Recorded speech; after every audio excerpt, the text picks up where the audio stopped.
This is Brene Kennard, and she's a TikTok influencer currently being sued for sleeping with her friend's husband. And I read all the legal documents, even though I'm not a lawyer. Damn. So let me fill you in on this crazy case. Like I said, her name is Brene Kennard. She's an influencer with almost 3 million followers on TikTok. And in May of 2021, she married this man whose name is Devin. Brene and Devin live in North Carolina, and they spent a ton of time hanging out with Devin's cousin Tim and Tim's wife, Akira. Brene and Devin. Right. Tim and Akira. So these two couples hang out, they go on double dates, make social media videos together, go to birthday parties, basketball games, baseball games, all the couple things. Until in January of 2024, Akira discovers a video of Brene, her friend, and Tim, her husband, talking about things that they've done together. Clapping your cousin's wife's cheeks is some crazy work. And yes, earlier I said Tim and Devin were cousins, so that would mean that Tim slept with his cousin's wife. Akira learns that this affair between her husband and her friend started in December of 2023, and on occasion even happened in her house when she would be asleep. Wow.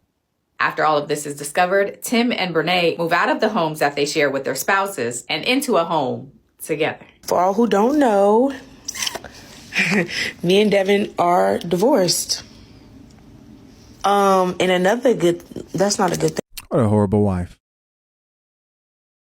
Celebrating cheating on your husband and a horrible cousin too, the other male cousin, and then going online and publicly flaunting this for the whole world to see I can't think of anything more worse than that, right?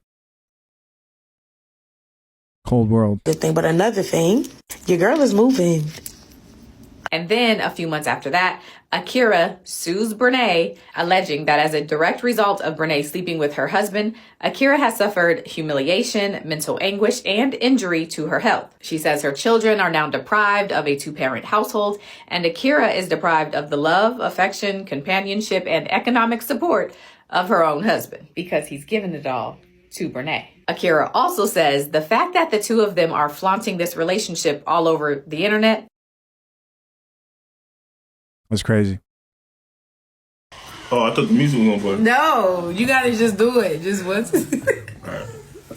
Only adds to the humiliation and mental anguish that Akira is already suffering, and so she wants Brene to pay. Now, of course, filing the lawsuit is only the beginning step. So to prepare for trial, Akira and her attorney started sending subpoenas. They asked for Brene's bank statements, her proof of income, her current lease, any video she has of Akira's kids, and all communications between Brene and Tim, including text messages, videos, WhatsApp. She asked for it all. And at first, Brene's attorney responds to the subpoenas by asking the judge for more time to gather all the documents and respond to everything. But even with the new due date, Brene and her attorneys never send anything over. So after their deadline passes, Akira's attorney files a motion asking the judge to sanction or punish Brene and her attorney for not responding to the subpoena because not having that information is preventing Akira from preparing for this trial. That's crazy.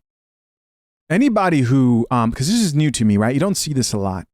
Like someone cheats, and in the situation where, of course, you're protected within your marriage with the prenuptial agreement, and they don't care. Right? Your attorneys and the judges, they don't care. You typically, if you go there and say, oh, but she cheated, Your Honor, is she going to get half? They don't care. Now, they do care what's in a document that you both legally signed. And I'm wondering if that was involved, right, or not. And it's also costing her more money in attorney fees. So this request for sanctions happened on November 20th, 2024. And then the next thing that happens in this case is on January 30th, 2025, when Brene's attorney files a motion to withdraw, like leave the case. The motion says that the defendant, meaning Brene, wants him to withdraw. What? So now there's a hearing scheduled for April 1st, but a mediator has also been assigned to this case, and it says the deadline for a conference with that mediator is April 19th, and then the trial is scheduled to start on May 19th. So that's the lawsuit between the wife and the girlfriend. But remember I said Brene was also married. She was married to Devin, who is Tim's cousin. Well, Devin has also filed a lawsuit. His lawsuit is against his cousin, Tim, and it's for the same reasons Akira is suing for, saying that his cousin broke up his marriage. There was also a temporary custody order that was put in place to say that Akira and Tim's kids couldn't be left alone with Brene, but Akira says that Brene has broken that order countless times. So again, this is in North Carolina where you can sue for this kind of stuff. So I don't. Oh, is that what's going on? So does that mean that in some states you can't sue? I know she said she's not a lawyer. I'm kind of curious because I've never heard of this. No, child. Y'all tagged me in this and wanted a recap, but this is a mess. North Carolina, what are y'all doing? So is that in North Carolina where you can sue for infidelity? Maybe they have some sort of, because in some states, let me talk to Miss Coffee here. In some states, I know that like how you divorce does matter. Miss Coffee, does infidelity in the case of a marriage that leads to divorce hold more weight in a state like North Carolina? How much does that affect the divorce and how it turns out financially? In North Carolina, infidelity can significantly influence certain aspects of divorce proceedings, particularly concerning alimony and potential legal actions against a third party. Alimony, spousal support. Bar to alimony for dependent spouse. If the spouse seeking alimony, the dependent spouse, has committed adultery during the marriage and before separation, they are typically barred from receiving alimony. CharlesUllman.com. Mandatory alimony for supporting spouse. Conversely, if the spouse from whom alimony is sought, the supporting spouse, has engaged in adultery, the court is required to award alimony to the dependent spouse. CipherFlatoLaw.com. CharlesUllman.com. Discretionary alimony. In cases where both spouses have committed adultery, the decision to award alimony is at the court's discretion. That's interesting. That's why it's important to know the laws of your state, right? Especially if you're somebody who's going to hop into a marriage. So this top comment says, Devin glowed up. So I guess the guy who got cheated on by the wife glowed all the way up. Somebody else here says, he was fine to me before, but now. Okay, looks like my man went straight to the gym. Straight to the gym.